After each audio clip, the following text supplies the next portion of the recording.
Senhor, nós não somos nada. Vem, Espírito Santo de Deus, aproxima-te de nós.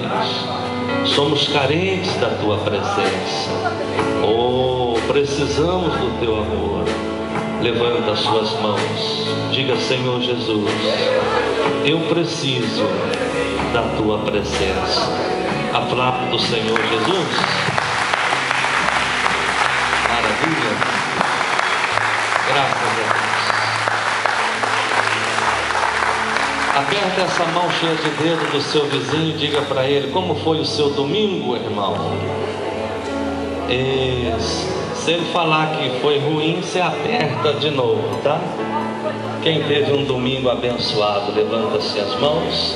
E quem crê que ele vai terminar mais abençoado ainda, então aplauda Jesus mais uma vez. Maravilha. Nós recebemos a visita de um amigo, pastor Edson Guerreiro. Ele foi transferido agora, recente, de Fortaleza, ele que vai para o Ceará. Aí veio nos visitar. Falei: você não vai passar em branco, Deus vai te usar, você vai trazer um recado de Deus para nós. Amém, pessoal? Tem algum nordestino aqui? Tem? Alguém do Ceará? Tem? Só aqui a esposa. Tá certo. Quem crê que Deus pode usar ele e ele trazer uma palavra, vai ser a última reunião dele, né? Antes de ir para Fortaleza, eu falei, convidei ele, então você vai trazer um recado de Deus para nós. Amém, pessoal? Levanta a Bíblia para o céu. Você que tem a Bíblia, levanta ela. Levanta assim bem alto, assim, fala: Senhor Jesus, eu preciso ouvir a tua voz. Fala comigo. Amém? Amém, Jesus. Boa noite, irmãos. Pode se assentar em nome de Jesus. Espero que essa reunião seja tão abençoada como foi agora pela manhã. Até pediram para continuar. Só que agora à noite é mais complicado o horário, né, irmãos? Ir à tarde para casa fica um pouco mais perigoso. Então eu já vou direto aqui à nossa mensagem. Eu gostaria que você desse atenção total ao que Deus tem para falar para você aqui nessa noite. Amém, igreja? Abra sua Bíblia no livro de Lucas, capítulo 5, versículo 2, versículo 1 em diante. Lucas é o terceiro livro, né, do Novo Testamento, não tem erro. Se você tiver alguma dificuldade de achar, vamos ouvir a palavra de Deus. Você quer ser abençoado? Quer ser abençoado ou não? Então quem quer ser abençoado, faz assim, ó. Então tem uma notícia boa para te dar. Você já está abençoado. Pode aplaudir Jesus, bem forte. Porque a bênção de Deus vai trazer na sua vida. Só o fato de você sair de sua casa, ou talvez direto do seu trabalho para estar aqui hoje, a bênção de Deus já veio te acompanhando. Hoje Deus só vai fazer transbordar o azeite sobre a sua vida. Lucas capítulo 5, versículo de número 1 em diante. Ao lado de Jerusalém. Preste atenção aqui, irmãos. Você já percebeu? Você já se perguntou por que tem pessoas que ao chegar na igreja, detalhe, até mesmo sem conhecimento da palavra de Deus, são abençoadas, e outras que já estão há décadas dentro da igreja e não muda nada na vida dela? Tem esposas que chegam na igreja, detalhe, sem o conhecimento da palavra, talvez veio só pelo sofrimento, pela dor, por não aguentar mais passar por tanta humilhação que aquele marido tem ocasionado, mas ela vem disposta a lutar pelo casamento, e em prazo bem curto, Deus muda aquela história. O marido se converte, a família toda aceita Jesus, a família toda passa a ser uma bênção. E já tem outras pessoas que já estão na igreja há anos, Quando ela chega ou ele chega para o marido ou para a esposa, bem, amor, vamos para a igreja? Deus me livre e guarde. Não quer saber de igreja. Por que alguns são abençoados e outros não? Já sei, pastor. Deus faz acepção de pessoas. Será que é assim? Será que Deus abençoa aquele porque o dízimo é maior, porque ele é mais bonitinho? Será que é assim que Deus trabalha? Será que é assim que Deus age? Por que então uns são abençoados, outros não? Aí eu vou voltar no livro de Romanos, capítulo 10, versículo 17. De sorte que a fé, ela vem por ouvir e ouvir a palavra de Deus. Um detalhe, a pessoa que chegou na igreja sem o conhecimento da palavra, teve a vida transformada, família, saúde, financeiro, profissional, porque ela chegou naquele momento com o coração aberto e entendeu o que Deus quis falar para ela. Ela foi um ouvinte da palavra de Deus. Agora tem aqueles que estão na igreja há anos, e a igreja deixou de ser igreja para se tornar um clube para aquela pessoa. Ela veio para matar a saudade do pastor, ela veio para matar a saudade do irmão, ela vem para itens, coisas, menos para ouvir a palavra de Deus. Quer a prova disso? Pergunta para ela qual foi a mensagem que foi pregada domingo passado. Ah, eu me lembro, pastor, eu acho que foi, eu acho, então você não se lembra. Naquele domingo você estava em todos os lugares, menos na igreja. Irmãos, ouvir é completamente diferente de escutar. Observe aqui que a multidão apertava Jesus para quê? Não ouvir. Olha para o seu irmão, diga para ele: o gato comeu sua língua? Para quê, irmãos? Para ouvir a palavra de Deus. Irmãos, nós temos que entender que a única coisa que pode mudar a nossa vida por completo e total é a palavra de Deus. Mas nada. Te ensinaram alguma receita, alguma simpatia, estão te enganando. Que a única coisa que pode transformar a sua vida é a palavra de Deus. Mas para que a palavra de Deus surte efeito na sua vida, você não tem que escutá-la, você tem que ouvi-la.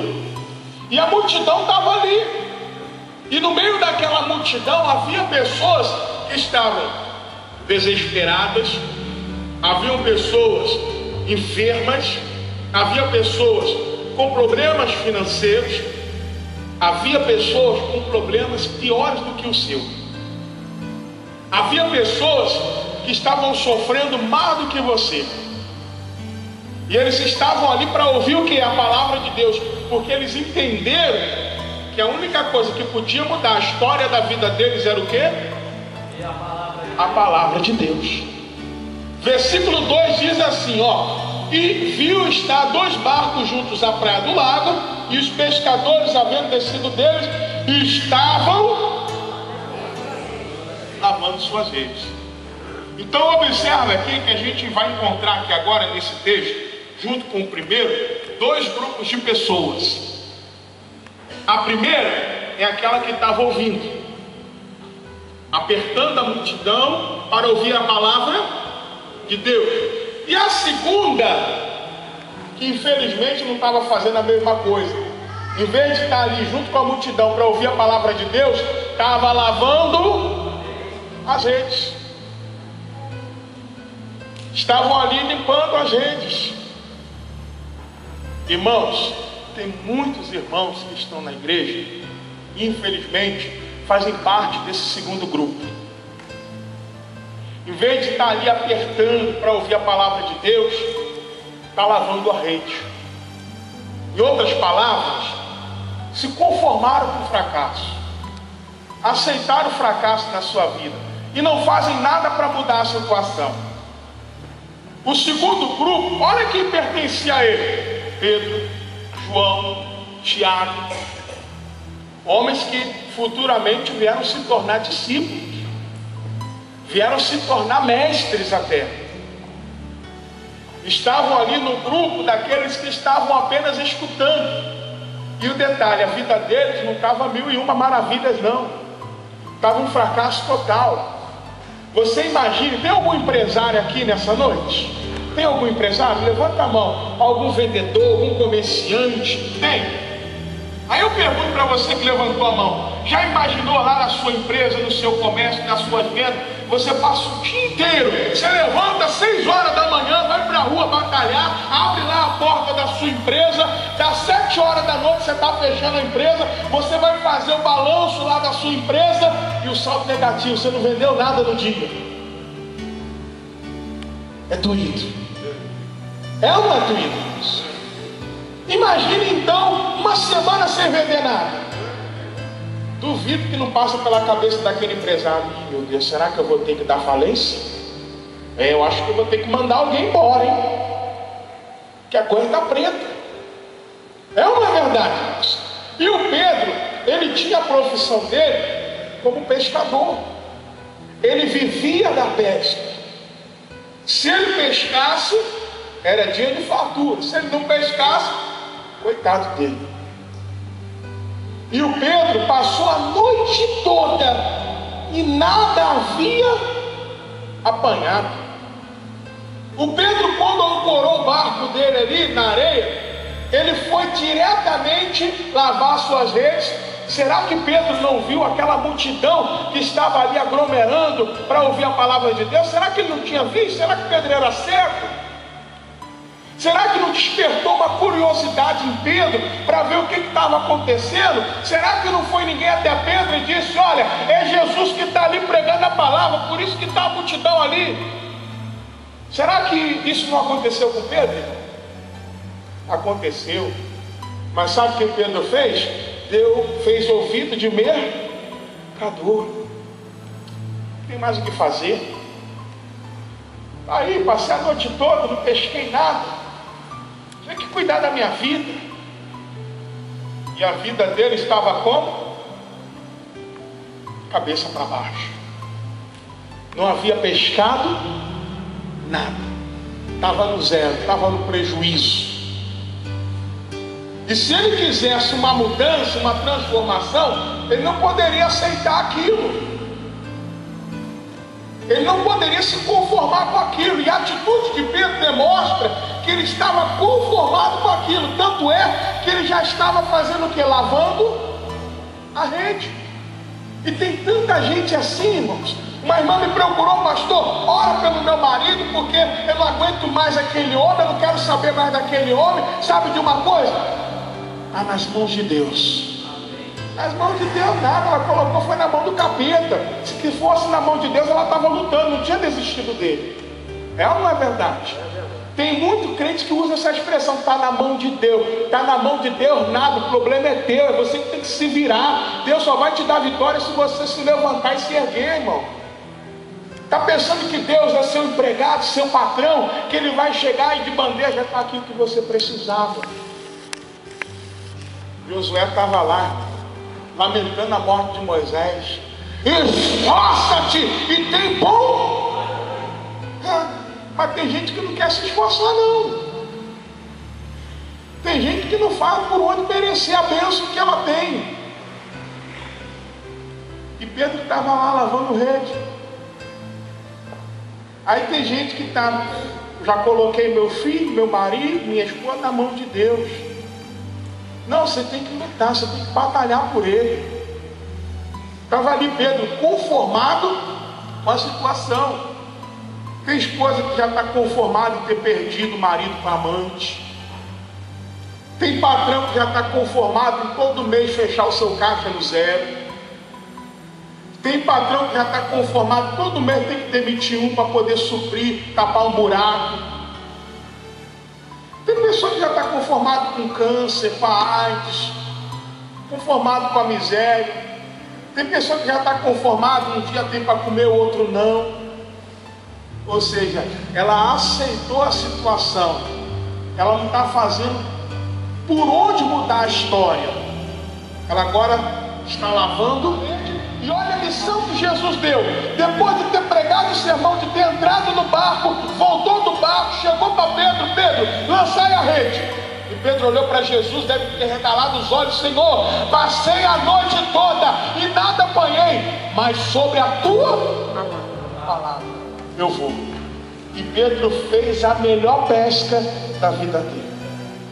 Tem muita gente aqui, irmãos, que já desistiu dos seus sonhos. Sonho da casa própria, sonho do seu próprio negócio, o sonho de ver a sua família toda se rendendo ao Senhor Jesus. Não, pastor, já abri mão dos meus sonhos, já abri mão dos meus projetos, já abri mão da minha ambição, porque sabe como é que é, né? O tempo vai passando e as coisas vão ficando difíceis e a gente tem que viver a realidade.